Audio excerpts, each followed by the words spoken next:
Bom, saiu na imprensa a entrevista coletiva de imprensa que o futuro ministro da Deseducação, do capitão despreparado, deu dia 26, ontem. Essa é a manchete da Folha, por exemplo. Ninguém vai impedir o Bolsonaro de ver o Enem antes, diz futuro ministro da Educação. Eu atingi o limite de 5 reportagens, eu vou ler o da Folha daqui a pouco. Então, só quero mostrar que entre as notícias mais lidas sobre educação, está essa em primeiro lugar, logo depois, em segundo, em seguida, entidades da educação cobram o STF e lançam manual contra a censura escolar, né? O STF tem que decidir que escola sem partido, na verdade, é escolas com censura, é inconstitucional, atropela os vários incisos do artigo 206 da nossa Constituição. Bom, eu vou ler várias declarações deste sujeito. Não sei se vocês sabem, mas ele é colombiano. Ele chegou no Brasil em 73 e ele tem um blog que esses anos todos ele escreveu uma série de sandices, né, neste blog. Bom, ele foi indicado pelo Olavo de Carvalho, né, uma figura folclórica que repetiu o quarto ano primário e fugiu da escola para sempre. E só ganhou projeção nos últimos anos porque ele é anti-esquerdista, anti-petista, etc.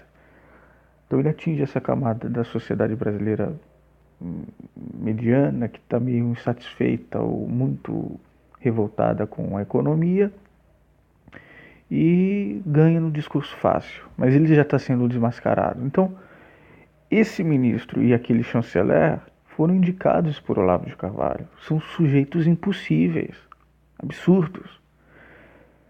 Então veja bem, eu vou pontuar cada questão aqui que houve nessa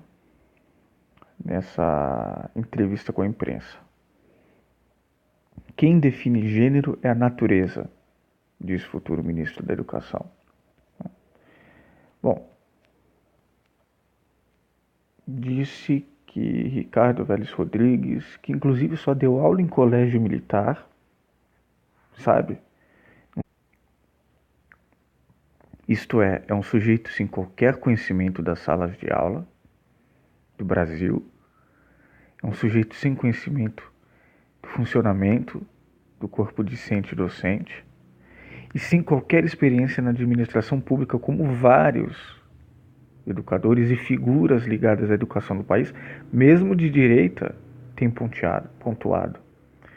Então, ele começa falando que gênero quem define é a natureza, né, ao justificar o motivo de discordar da discussão de gênero em sala de aula. Veja bem, esse é um fato difícil, não vou me alongar porque eu estou apenas noticiando e contrapondo. Mas basta saber um pouquinho de Foucault ou os pós-estruturalistas para questionar esse próprio conceito de natureza, que a direita adora usar. A Simone de Beauvoir, a direita no mundo inteiro. A Simone de Beauvoir tem, inclusive, um livro que é O Pensamento Conservador ou Pensamento de Direita Hoje. É um ensaio que saiu num dos livros delas e que no Brasil foi editado como um livro inteiro. E ela desmistifica muito essa legitimação do pensamento direitista pela natureza. Quer dizer, a natureza, o capitalismo é a coisa mais natural que existe, entendeu? Faz parte da natureza e tal. O capitalismo, natureza humana, natureza mesmo, a natureza capitalista, são bobagens de uma extrema. O próprio conceito de natureza ele é frágil, porque quando a biologia nasce, como uma ciência mesmo, autônoma, na verdade o que o ser humano fez foi interferir nisso que nós chamamos de natureza. Então essa interferência humana de construção social, ela já desvalida muito essa legitimação pela natureza. Enfim, hoje em dia se discute muito, dentro e fora das academias, no mundo inteiro, a construção social. É isso que está sendo discutido, e não natureza. Porque se a gente for entrar pela natureza, eu posso dizer também que, na verdade, o gênero é sim definido pela natureza. Ou melhor, que o gênero não é definido pela natureza, mas que os diversos gêneros são definidos pela natureza. Ou que nenhum gênero é definido pela natureza. Então é uma conversa de idiota. Eu posso usar o argumento da natureza para tudo. Para diversidade, falar de crianças que pequenininhas já apresentam comportamentos de trans ou de homossexuais ou LGBTs no geral. Então isso é uma conversa de idiota. Né?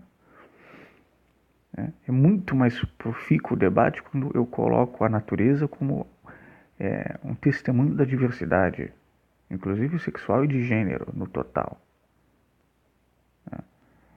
Então eles escondem muito o fator da construção social. Bom,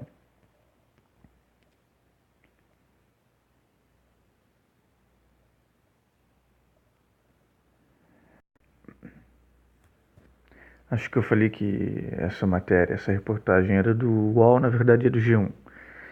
Bom, e aí ele cita o exemplo do Canadá. Só voltando nessa legitimação falaciosa, né, da natureza, que, por exemplo, os conservadores usam em relação ao capitalismo, eu poderia falar isso a respeito do comunismo, do socialismo, né?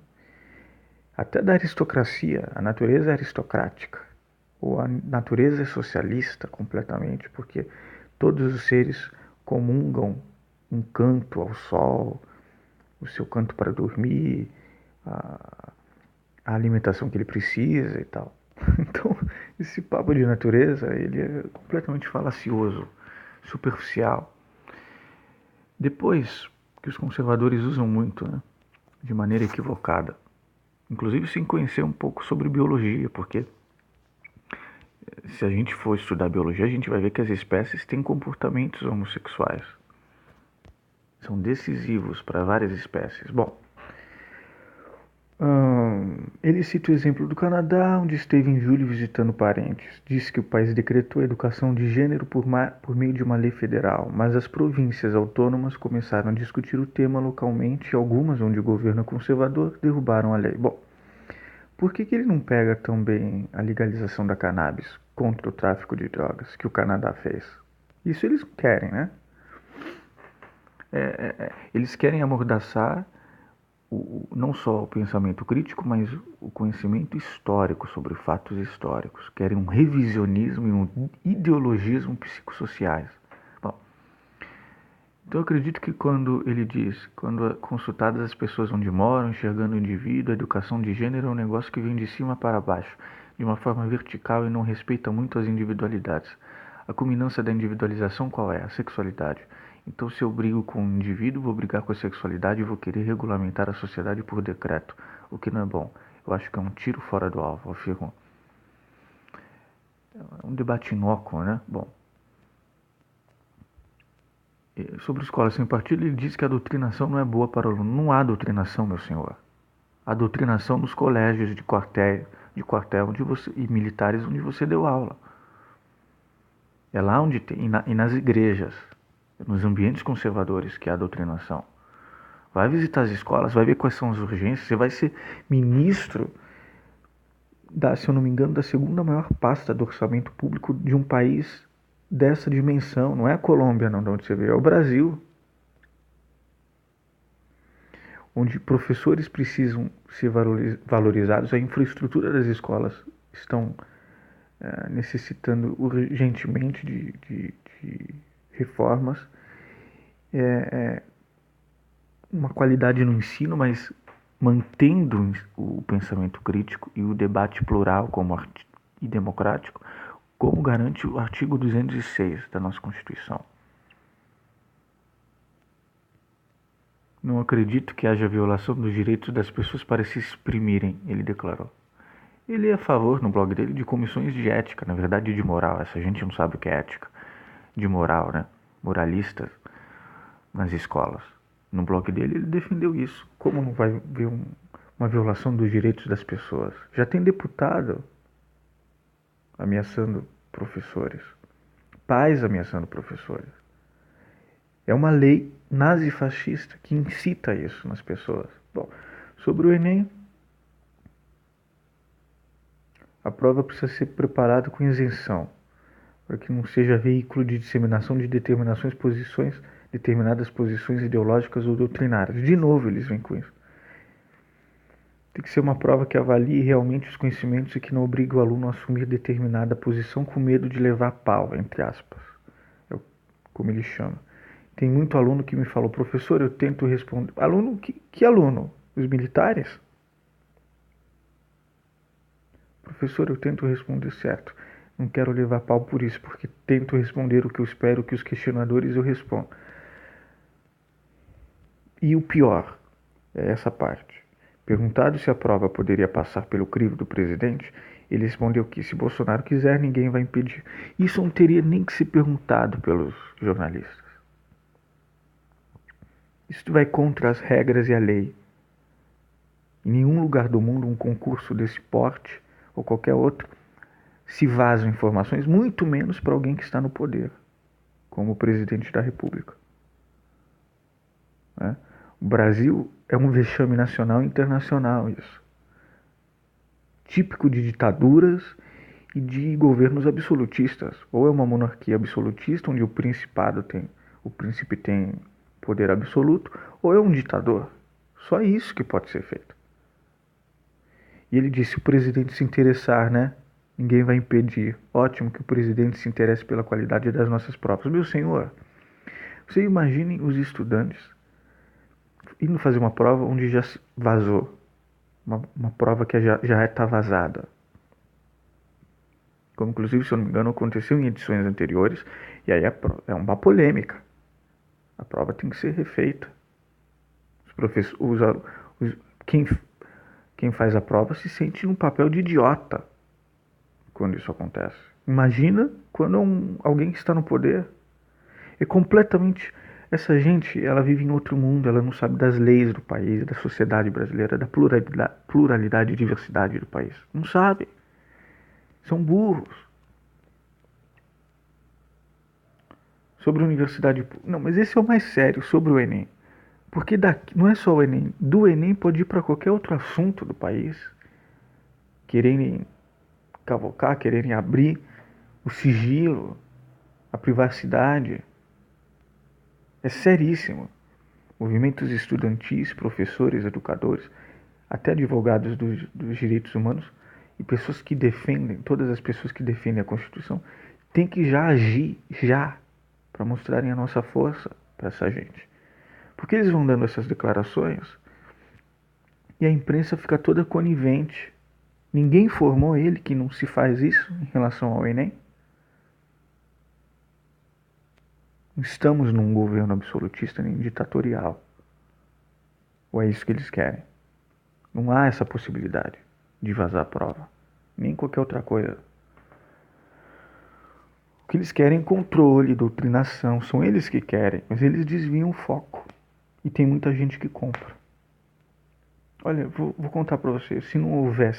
Se houvesse debate presidencial no segundo turno, não estaríamos com esse nível de absurdos. Bom, porque a sociedade brasileira ia ver o despreparo total do presidente e as ideias dele. Bom, a maior parte foi manipulada, né, com fake news e provava até caixa 2, dinheiro sujo e manipulação. Universidade pública, né, criaram uma imagem que não corresponde à realidade de Jair Bolsonaro. Eu escrevi isso ontem. Uma imagem de durão, que vai acabar com a corrupção, isso e aquilo, mas não, ele é um despreparado, ele é um incompetente, ele é um tímido, tem uma insegurança total, ele já está com novos e velhos corruptos, fisiologistas, do DEM, do MDB, do Temer. A alienação é muito grande. Bom, universidade pública. Na opinião do futuro ministro, as universidades precisam melhorar a gestão, com cobrança de eficiência e resultado pessoal. Ele diz, eu acho, daqui a pouco vai chegar uma parte ainda pior. Eu acho que a universidade pior do que o Escola Sem Partido com censura é difícil, mas no nível da inteligência desse senhor. Bom, eu acho que a universidade pública tem que permanecer pública, mas com uma gestão eficiente, uma gestão em que o cidadão veja o que está pagando, que o que está pagando tem resultado. E nossa estrutura de universidade pública sai 4 ou 5 vezes mais cara que de uma universidade particular. Precisamos justificar isso perante o eleitorado, que é quem financia. Vejam só, esse sujeito novamente não tem nenhum conhecimento da importância da pesquisa da universidade pública brasileira. Seria preciso fazer uma ação violenta de cartas e ojerizas em relação a este senhor colombiano. Porque ele afronta a universidade pública no Brasil. Como se ela não tivesse resultado. Como se ela fosse um gasto enorme e não desse resultado.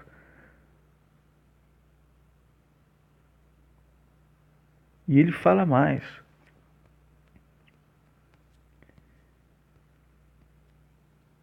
Ele fala aqui, bom, ele elogia os colégios militares, é uma mentira, porque essa gente é muito burra, fala em marxismo e comunismo em pleno século XXI, como se estivéssemos em Guerra Fria, eles vivem na Guerra Fria.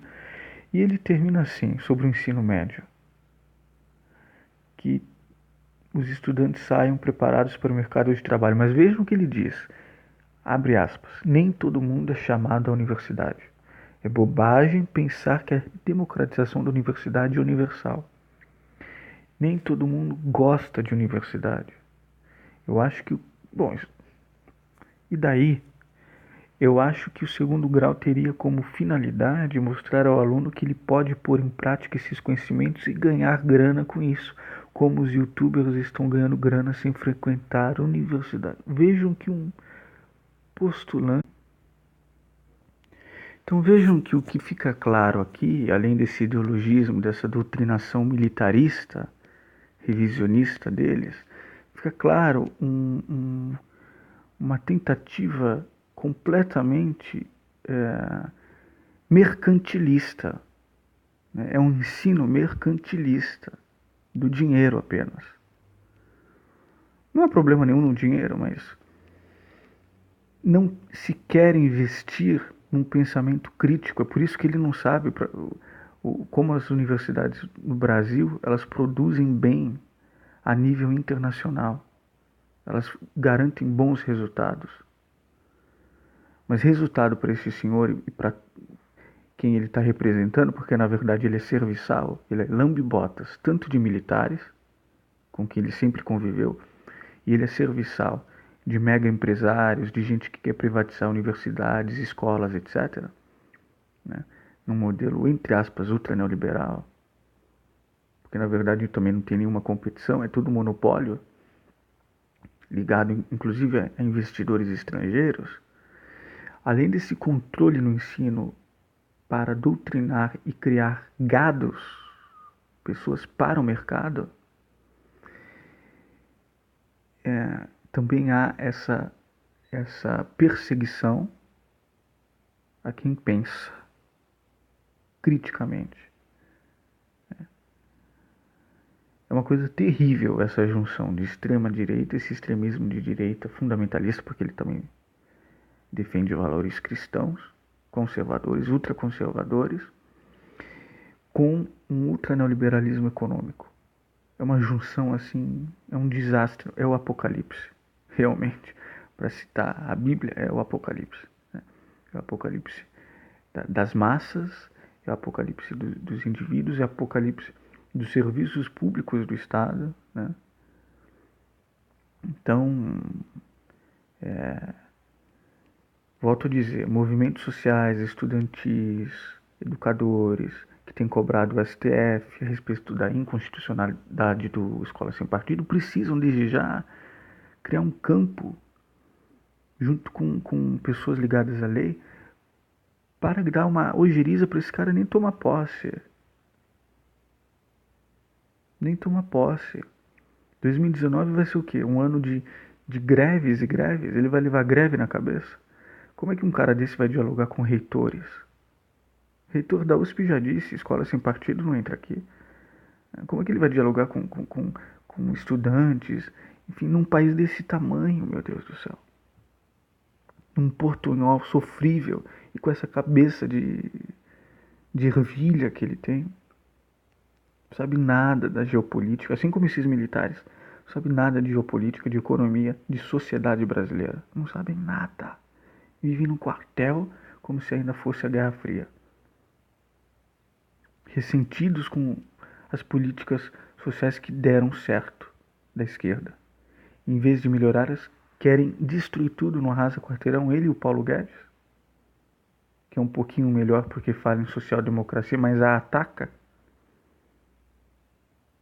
Em vez de falar que são comunistas, ele fala que são sociais-democratas, mas ataca.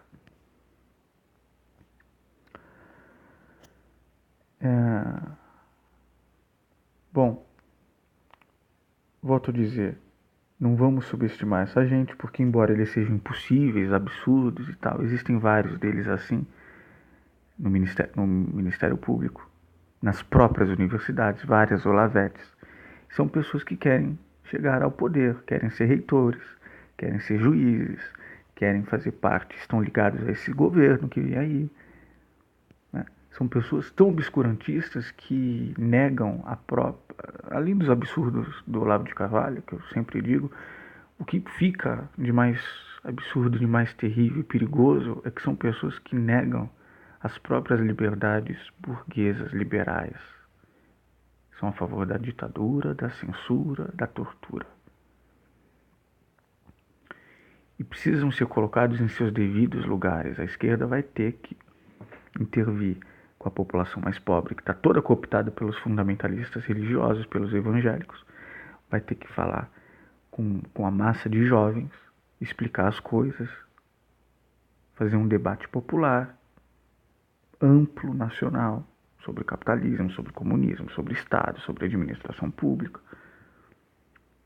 Vai ter que se apoderar da educação popular e virtual nas redes sociais, que agora está ficando mais forte porque essa gente está demais, é um exagero.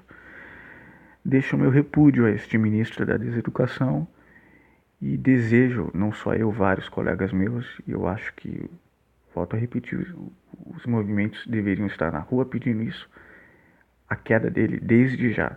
Ele é um desastre, inclusive sem nenhuma experiência na administração pública e com essa cabeça retrógrada, mercantilista, fundamentalista e militarista.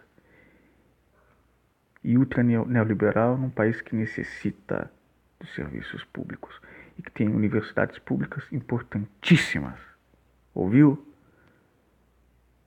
Seu idiota.